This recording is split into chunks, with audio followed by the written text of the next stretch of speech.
Hi guys, in this video we're going to take a look at how you can open the app switcher with AssistiveTouch on the iPhone 15 series.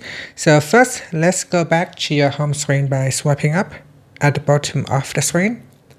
Then on the home screen, tap on Settings. Now in Settings, scroll down and then tap on Accessibility. Next, tap on Touch. Then tap on AssistiveTouch and then tap on the toggle button to turn on AssistiveTouch. Once you have turned on AssistiveTouch, tap on the round button here and then on the menu, tap on Device.